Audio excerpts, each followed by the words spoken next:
All right, welcome back, and we're going to talk some council business here, as always, trying to get ahead of the game for the committees and the agendas. We have Darren Guidry, the council chair. Darren, good to see you again. How are you? Thank you, Martin. Thank you for having us. All right, we have John Amadei, who's District 4, also the chairman of Public Services. John, good to see you. Thank you, Martin. Glad to be here. All right, let's talk about the committee first. What's going to take place on Monday night, and what's some of the big things that y'all going to be working towards on that? Mr. Chairman, we'll start with you. Well, we have two committee meetings that are going to happen tonight, which is Monday night, and we'll ratify whatever action is taken at the committee tonight. We'll ratify it at our Wednesday meeting, in which it becomes official. We have two committees. We have our Policy, Procedure, and Legal and our Budget and Finance Committee meeting.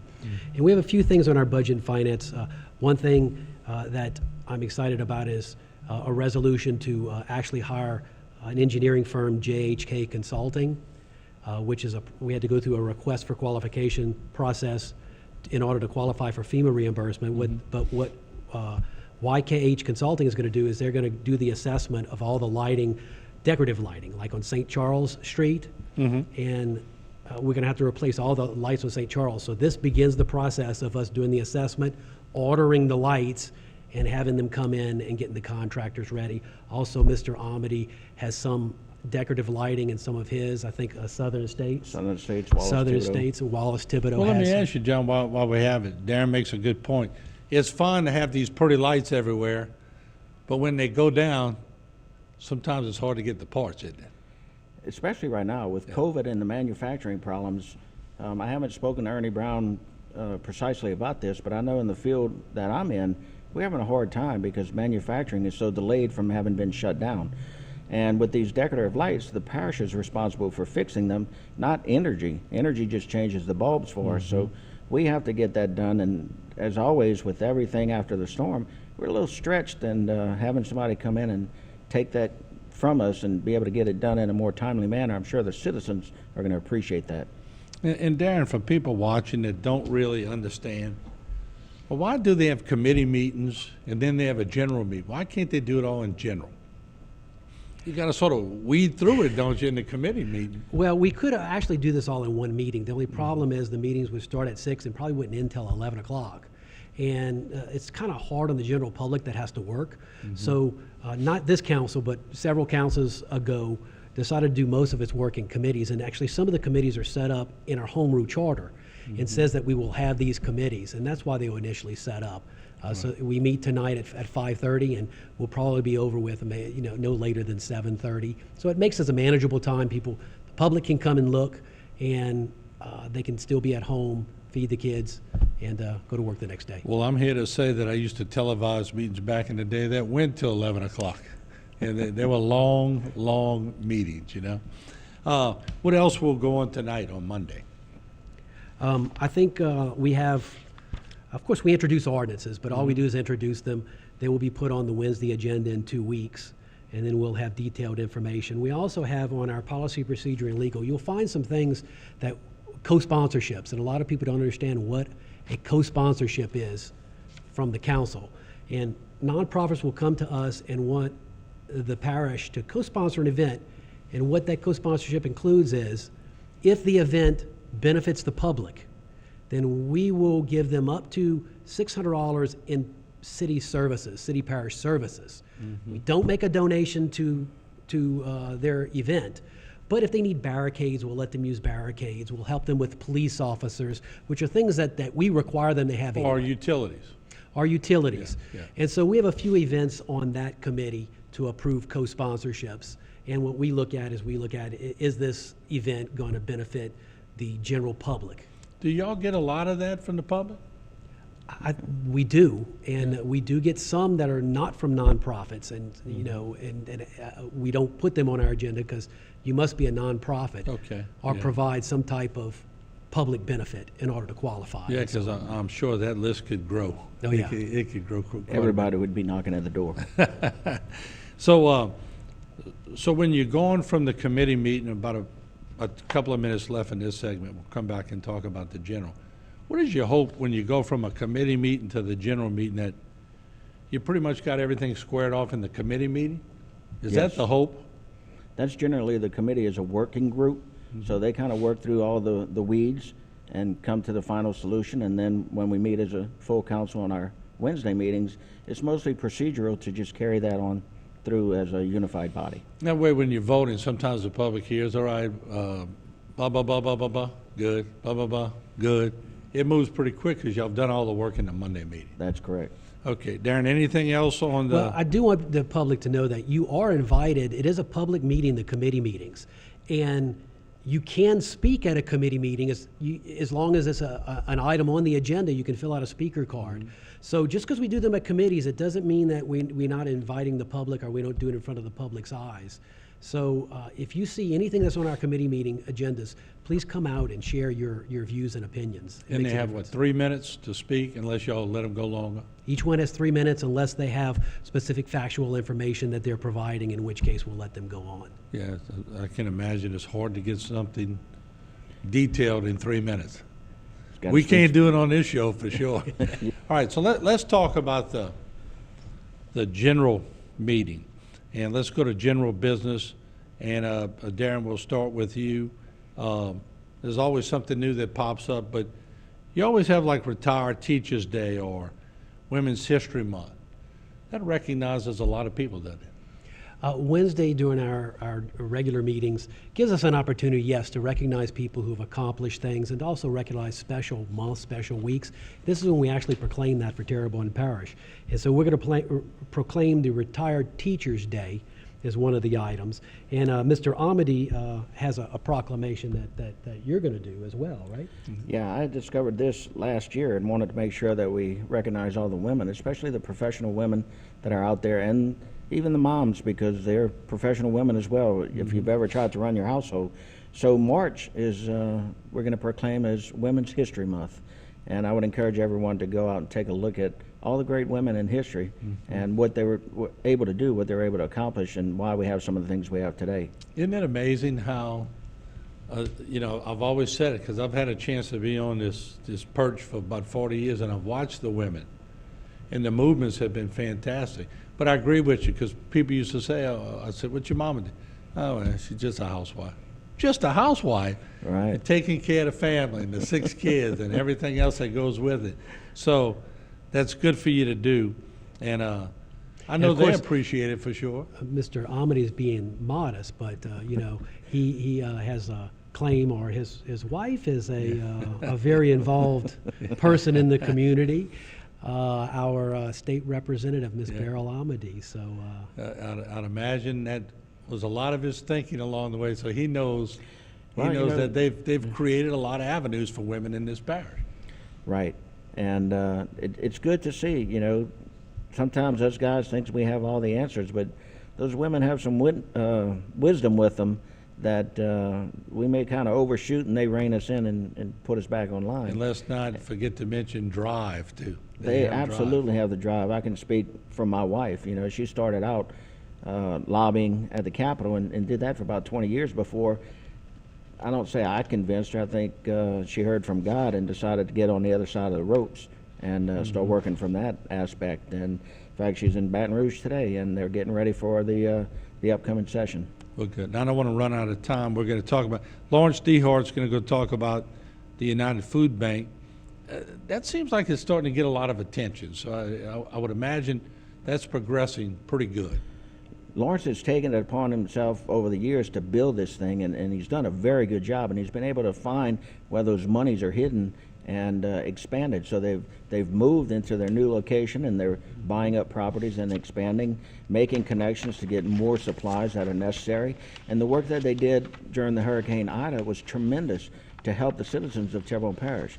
You don't see that in many other. In fact, he was recognized for it because you don't see that in many other parishes where the food bank is able to do those things. And he's also got John McConnell, Spud, working with him. And John was in my right along the same era that I was at Nichols in journalism.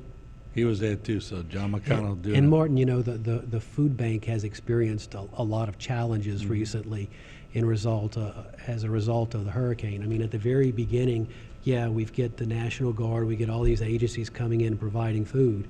But when the initial emergency's gone and all of those points of distributions are closed down, it's left to the food bank now to feed people who are not able to feed their families. And so I'm looking forward to this report to get a status of how the food bank is doing, and of course we want to help them in any way we can. Let's start this discussion with 2 minutes left. We'll come back on the next one and finish the whole agenda, but item D. Darren, can you explain that a little bit, or John, whomever, but item D, what's that pertaining to? 1D. We of course had a recreation advisory board that looked at recreation and gave us some recommendations. And part A of their recommendations had to do with how recreation districts operate, because some of them were operating on a few different policy manuals and had different rates. And so they recommended that maybe some of those things be consistent across the board. And we instructed our CFO, our Chief Financial Officer, to work with legal and to try to come up with some of these recommendations. They've also been working together with the rec district, some of the district directors, to try to see how they do things, to try to come up with a common manual that they all will use. And the storm kind of put it behind. So this will give us an update on exactly how that process is going and whether or not the ball has been dropped or whether it's still rolling. I think that item's there just to get an update. And just real quick before we go to the next break, some items the council comes up with, and I'm sure you'll expect a large crowd and a lot of feedback, and you don't get any. Recreation's not one of them. No. It's all, everybody's interested in recreation. And look, in fairness, it doesn't matter what side you're on. Come up, attend the meeting, get your voice out, but recreation is definitely on the radar. And I will say this piece of the advisory board's recommendations had virtually unanimous support from the rec districts.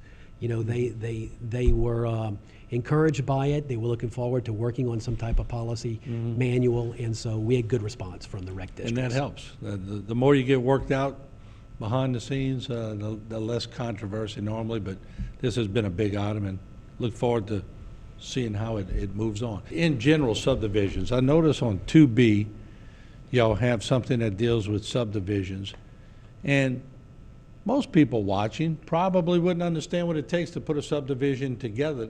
They live in one, but it's a little more than meets the eye. If you're going to develop one, it's a little different, isn't it? It is, Martin. A lot of times the general public feels like the parish builds these subdivisions, goes in and does the streets and all the utility work that goes into it, all the infrastructure, but that's not the case. And that's why you'll see these items come up where we're dedicating and accepting the maintenance of the streets, the street lights, the sewage, the drainage, all those things. The contractor, the developer, is the one that develops the subdivision. Now, there are rules set forth that they have to follow according to the parish standards. And then once that's done, engineering will go out and they'll do an inspection of that to make sure that they've met all the different criteria. And once they report back to us that it meets everything, they've made any corrections that needed to be done, then we'll look at it and we'll accept them in. Once we accept those in, then the parish takes over the maintenance. I got a call just recently, somebody wanted some work done on a street, and it was a private drive. It wasn't a public street, so we've never accepted something like that in, so they were responsible for it and not the parish. And one little tip is to look at the street signs. If the street signs are green, it's a parish street. If the street signs are blue, it's a private drive. And that's one way of telling. You I know, use that often as I drive around. I've never known that. Yeah, If it's green, it's a parish. parish street. If it's it's blue, blue. it's a public drive. Wow, okay. See, And, I just- learn something new every time I come on it. And Martin, just to give a few examples, like in the Sugarwood subdivision that backs up to Valhai Boulevard, we have one road, Ravensade, that connects to Valhai. I get several calls from residents saying, when are you going to connect the other streets? But the parish doesn't connect the streets. The developer would when they develop that property, Right. and then we would accept it. Then you have some other, you're talking about private streets. The Lakes subdivision is an example. All of their streets are private, so they maintain their streets. If a roadway breaks, then they have to repair it. And then there's some that that want to take over their streets that the parish has, which they can do if they have a neighborhood association and they want to take over the maintenance. They can do that, and the parish will repair the streets to the same condition it was when the streets were given to us. and sign it over to the homeowners association, and then it becomes their situation. The only problem is that they want to turn it back to us. If there's any defects, then they have to, you know. And that's why when somebody's developing a subdivision and they go before engineering or planning, they'll say, well, wait, you don't have a stub out straight to this next lot over here. And the developer will go, well, why do I need that? Because one day somebody's going to develop that Right. land and they got to connect to you. Have to be able to connect them. Another example I want to explain is the area of the new additions of Summerfield near the Hollywood Road extension. We connected two versions of land. We say we. There were Lancaster didn't connect. There was a blank spot. The developer has connected those roads. It looks ready. I'm getting phone calls from residents going, well, when are you going to open it? It looks ready. But the parish is waiting on the developer. In order for us to accept that, not only do the roads have to be done, the street lights have to be in place, the sewer has to be in place, and the drainage. Then they call us for an inspection. And as of last week, I called and checked with their engineering. They have not requested an inspection yet. And I think it's because they're waiting on street lights to come in.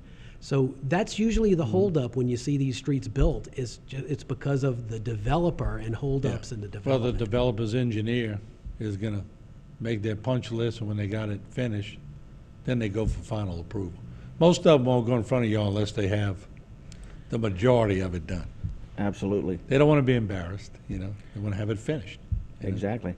We've, in my district, we've got a big subdivision coming online off of Coteau Road, Ansley Place. And when I passed the other night, I noticed all the street lights are lit and everything's good. Now they're building some homes. So that's going to give a lot of opportunity for the people that had homes damaged that maybe they don't want to rebuild and they want to move to the northern part of the parish. They'll have some places that they can get into. That's going to really help with the housing in the parish. All right, with about a minute 40 left, anything we missed, anything y'all would like to say about Wednesday's meeting? I would like to, since we're talking about developments, I want to explain to people about a program that we do have, and that is if you have a ditch in front of your home, a lot of people will say, my neighbor has subsurface, but I don't. Well, the developer didn't put it in. Right. But we do have a program to where you can apply for up to 150 feet, and if you buy the culverts and the catch basins, the parish will install it for free. You know, in theory, it'll be less we'll have to clean out. You know, we just clean out, it'll make it easier to maintain. So we encourage. So the culverts and the catch basins, what about dirt? They have to provide their own. We'll only put back whatever we dug up. You just going and making sure it's We done just, right. we're doing the labor piece that Okay, they don't have to gotcha. do. Right. They just Okay. have to provide all the materials. And so that's a program that people need to be aware of. All Yeah. right, very good. John, anything before we go? No, I think that about covered it all. Just a couple things, if we can go back to the committees, there were two things that really kind of got me excited. Being a pet lover, I love my dogs. The ASPCA is giving the animal shelter a $100,000 donation, and I'm always looking for ways for them to get some more money. And then I saw that Petite Theater is getting another $84,000 to replace the seating, so that'll make things more comfortable as you're viewing the All right, the good plays. deal. Everybody loves it when they get money. Darren, John, thank y'all so much for coming. Thank you, Mark. Thank you for We having us. appreciate it. And if you want to go to the meeting tonight and Wednesday night, go, participate. We'll see you on the flip side.